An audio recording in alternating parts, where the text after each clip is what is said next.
itch in my crotch. The one, the only, the infamous Harley Quinn. What's up, y'all? Yeah, that's from Suicide Squad. That's Jared Leto's Joker, man, and I thought it was brilliant, man. I loved Suicide Squad, man. I want to see it again, man. Hopefully, there's some girl that want to go take me and see it again, man. There's a girl out there somewhere, you know what I'm saying? That hasn't seen it, and hey, I'll be right there. I'll be your Suicide Squad partner in crime. Yes, this mad love duo right there, Harley and Joker. But let's check out this video when y'all sent me. I think it's from Diary Log or Dialogue. 5 things Suicide Squad got wrong. Damn it, they got nothing wrong. Shit. That was a good ass fucking movie. Shit, everything was fucking perfect in that movie. No, it wasn't perfect, but it was a good ass movie. I loved it, man. I want to see a standalone Harley Quinn and Joker film, or just a Joker film, or just a Harley Quinn film. Maybe just a Deadshot film or something. But I love the characters, love the squad, and I love the awesomeness, man. It was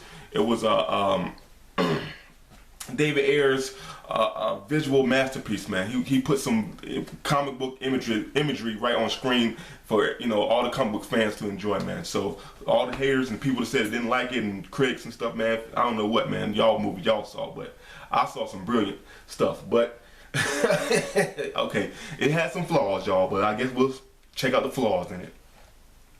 Let's get right into it. After Batman vs Superman failed to get the DC Universe off to the right start, all eyes are on the Suicide Squad to course correct Warner Brothers' interconnected superhero franchise. And to me, it did. I can't wait to show you my toys. And whilst for the most part it delivers, there are still some major problems with the Diablo team up too, that hold it back from being the great film it could have been. Well, we almost pulled it off. So we've laid out 5 things the Suicide Squad got wrong, because we all know major movie studios take us seriously. I love this guy. And before we start, it doesn't take a criminal mastermind to work out that this video contains spoilers. They cut so much out the film too. Studios, man. So if you haven't seen the WB, film yet, watch this instead. Worst of the worst. Number 5, not enough Joker. They cut him out, man. What we were most excited about seeing in the Suicide Squad was Jared Leto's interpretation of the Joker. But sadly, he doesn't feature in the film as heavily as the trailers would suggest, leaving us wanting much more from the Clown Prince of Crime. Jared Leto has gone a step too far in his attempt to step out of the shadows of Heath Ledger's interpretation, as the character on display here is unrecognisable to the Joker we know and love, with the portrayal skewing closer to a hammy mob boss than a psychopathic jester. But it feels hard to judge. I like the mob boss kind of, but it's still with Joker. Any lasting impression. I love and it. it's a shame Leto put all that effort into personifying Mr. J for what amounts He still to was about creepy, 10 man. I minutes love of his screen voice time. too, man. Nice. Alright, Director David Ayer should have done more to make him feel integral to the main plot, rather than having He was him like a mob boss randomly rock every time star the film needs with all a the shot in tats the arm. and Hopefully crazy we'll get to see look much at more him, from man. this version of the Joker in the future, as he's rumoured to feature in Ben Affleck's solo Batfilm, and I Leto would said he'd love happily that, play the role yes. for the rest of his career before retiring. So we look Yes, forward to that please, 3-hour please, prequel Jared that Leto, details how he got all play those it a couple more tattoos. times, man. Number 4, too many characters. Too many characters. No. Much like Batman vs Superman, this movie has the unenviable task of setting up a whole new universe in one single movie, along with the backstories and motivations for most of its characters. And The they had too many Suicide Squad characters, this means no. delving into the pasts of Harley Quinn, El Diablo and Deadshot, as well as serving up an origin story for the Enchantress, meaning the first half of the film gets bogged down as it attempts to familiarise the audience with these characters, some of which have never been seen. Maybe gave a little more backstory to some After characters. the film has had its fun acquainting us with this Not rogues too gallery, many, no. along with flashy graphics and cool moments, Like it Katana doesn't know and what stuff. to do with half of the cast, leading you to wonder why so many villains were included in the first place.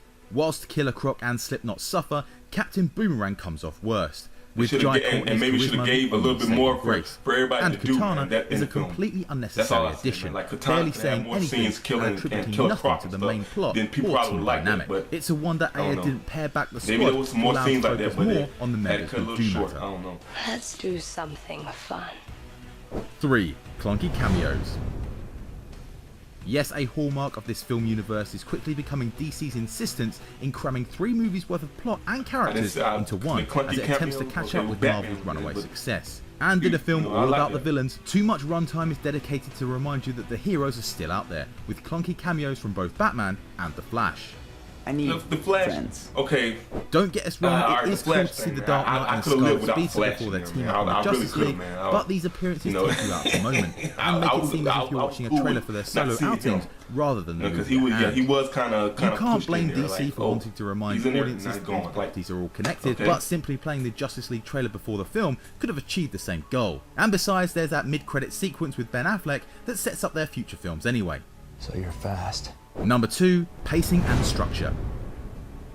Another issue with the film is its pacing and structure. It seems like so many elements have been thrown into the mix that they don't often quite gel together, creating a jarring experience from the start. What a ride! Remember those reshoots that happened as close as April this year? Those could have been used to address these issues, but apparently Warner Brothers was so concerned with delivering the fun, edgy movie the trailers overpromised that they used the reshoots to insert more jokes and character beats into the film. That's a good idea, honey. And even brought in Trailer Park, the company responsible for the best marketing campaign, right there, man. one of the best parts. David Ayers. That was a hot scene, man. It's reported after rigorous test screenings, the final version released is a compromise between the two parts, and this definitely shows with no coherent pacing or tone for audiences to latch onto.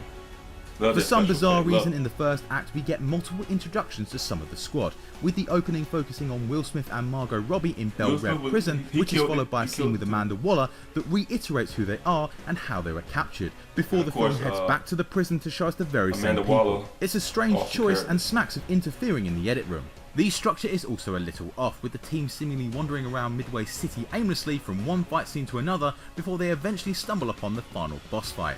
Whatever the case, it doesn't bode well for the Justice League, with rumours already surfacing of last-minute rewrites as a knee-jerk reaction to Dawn of Justice's tepid reception. Didn't think you were real. I'm real when it's useful. Number 1, the villains. Throughout Suicide Suicide Squad's marketing campaign, the identity of the villains has been cleverly hidden, with many presuming the Joker was the big bad. I didn't think However, that. the Not true me. antagonists are I actually knew from the Enchantress, and Enchantress ain't with him, so she must be the something we all villain. guessed I at knew when it from she the wasn't beginning. featured with the rest of the squad in any of the trailers. In a film where the bad guys are in the spotlight, it's ironic that the main villains are by far the weakest part. And for a project as unique as this, it's a shame the filmmakers have resorted to the tired cliche of a villain who wants to destroy the world just because. Maybe more thought and effort should have been put into creating a worthy adversary for Task Force X, rather than the CGI shitstorm on display here. Although if you give the director 6 weeks to write a script, you can't expect too much. Worst part of it is they're gonna blame us for the whole thing. So there you have it, that's 5 things the Suicide Squad got wrong. Seriously, what the hell's wrong with you people? Do you agree with our list, and what did you think of the film? Let us know in the comments below, and thanks for watching.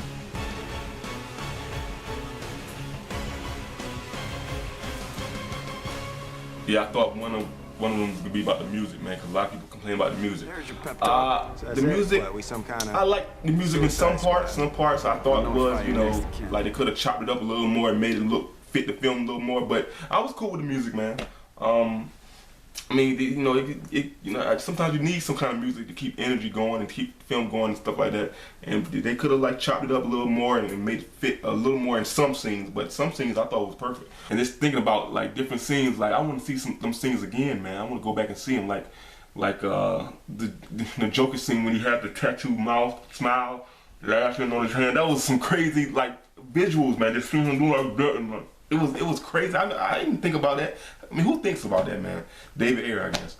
And then I like the scene with Harley Quinn, like stripping and stuff, and had the mic. I mean, I had the bat and stuff doing like that, and she was doing all her Nicki Minaj kind of sexual moves and stuff. That was hot to me. A lot of cool scenes in that film, man. Yeah, somebody send me a link to like the best moments of Suicide Squad, man. Like you know, some of the great parts of it. 'Cause I know there's a video to somebody. This is like the worst parts and stuff. Somebody make a video or send me the link to a video describing all the best parts of Suicide Squad. If there's a video out there, y'all like that, go ahead and send me the link. If you like my reaction, hit the like button, comment, subscribe, and share. Y'all go ahead and subscribe to their channel. Watch the original video.